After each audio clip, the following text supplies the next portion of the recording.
This happened to me after more than 10 years of self-exploration. Learn from a tough lesson my body taught me. Written and read by Bernhard Kutzler. After over 10 years on the path of self-exploration, something developed that prevented further progress. In the following, I talk about what had happened and how I dealt with it. My story can help you if you ever experienced something similar. Disclaimer, I am talking about a personal experience. I am not giving medical advice. It is your responsibility and at your own discretion to seek medical advice for any health problems. Our body comprises 35 trillion cells. Each cell is a healing machine that constantly heals its own decay. Our body is, therefore, a permanent healing process. According to my insight and experience, there are two other factors besides diet and exercise that influence this process: the mindset and the cosmos. An optimistic mindset supports self-healing, a pessimistic one hinders it. The social programs are part of the mindset and, therefore, also have an effect. I explain the mental mechanisms in my book, Consciousness, Its Nature, Purpose, and How to Use It. There is a universal order that connects all things. This order is called cosmos, because cosmos is the Greek word for order. The cosmos drives everything and everyone to fulfill its purpose as part of the whole. For us, this means that we have to free ourselves from our programs because they are holding us back.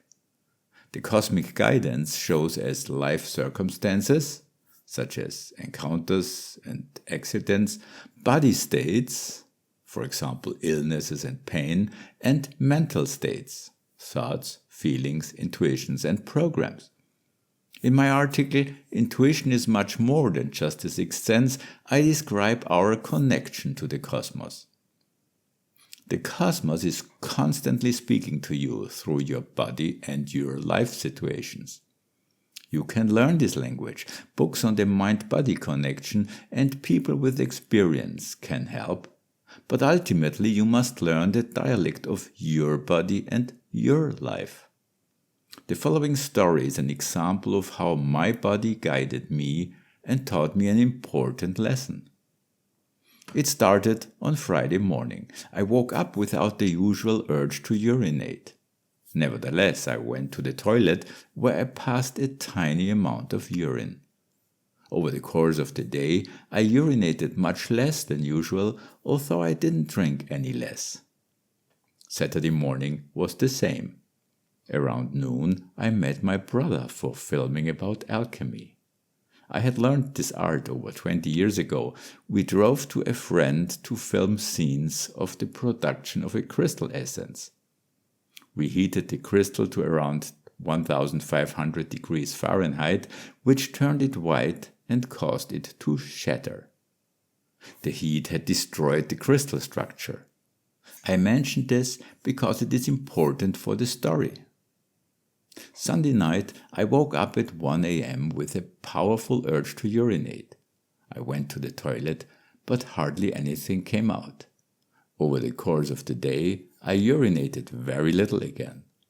I knew that my body was a mouthpiece of cosmic guidance and tried to find the message.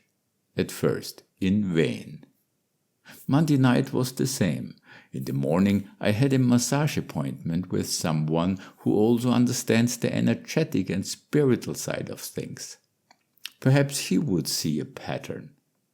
When I told him what we had done, he said, "You are a murderer. The crystal is a living being of the highest vibration, and you killed it."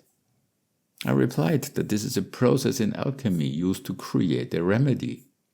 He countered, "Did you ask the crystal for permission? Did you thank it for its sacrifice?" I had forgotten to do that. When indigenous people kill an animal to eat it, they ask the animal spirit for permission and then thank it for its sacrifice. Mindfulness, appreciation, and gratitude are also part of an alchemist's work.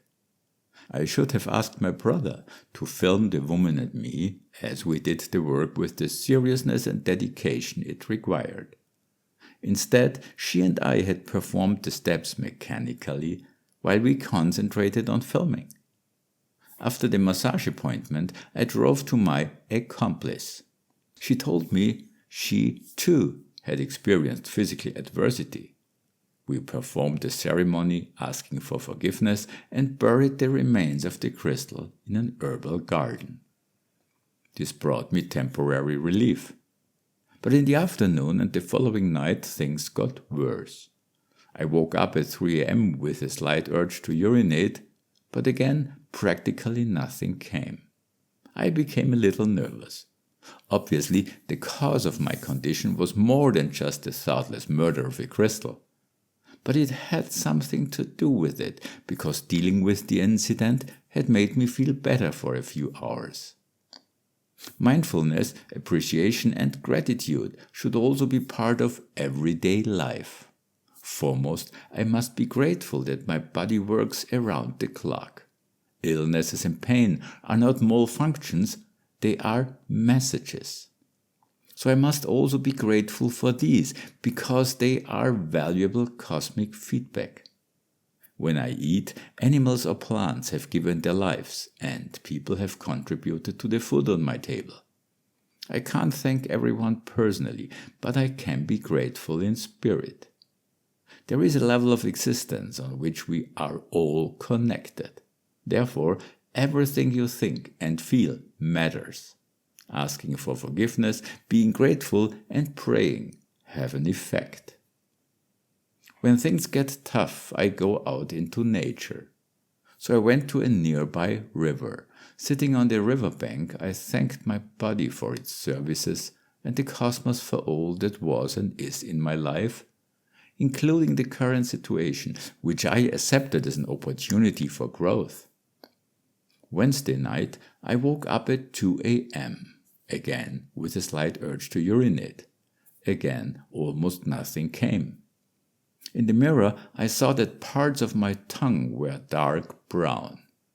Should I give up and see a doctor? Over the past 10 years, I had already experienced a few very challenging situations. Once I went to the hospital out of fear, but the doctors found nothing. This is not surprising, because most doctors only see the physical side of things. By taking the path of self-exploration, I invite the spiritual side to show up, and the body is a mouthpiece for the spiritual. Over the years, I repeatedly experienced how my body healed within days or even hours, once I had understood and resolved the spiritual cause of a situation. Because of my many years of experience, I had the courage not to see a doctor and to continue my research.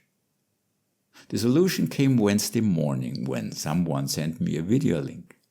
As I watched the video, I realized what my situation was about. I had been on the path of self-exploration for over 10 years and had invested everything. Now I was expecting a cosmic reward. But an expectation does not fit this path. I realized this, changed what needed to be changed, and over the course of the afternoon, I felt better. Within a day, everything was back to normal. This lesson was as sobering as it was powerful. It reminded me I need humility on this path and not to expect anything. It also reminded me that this path requires constant gratitude. Imagine giving 2 children a gift each. One says thank you, the other doesn't. Which child are you more likely to give a gift to again? My assumption that mental carelessness was the cause was correct, but it was too general. I had to find out what kind of carelessness it was, and I had to change my mindset. This experience was also further confirmation that all physical conditions have mental/spiritual causes, and that many physical problems can be solved by resolving these causes, and that the cosmos always guides us.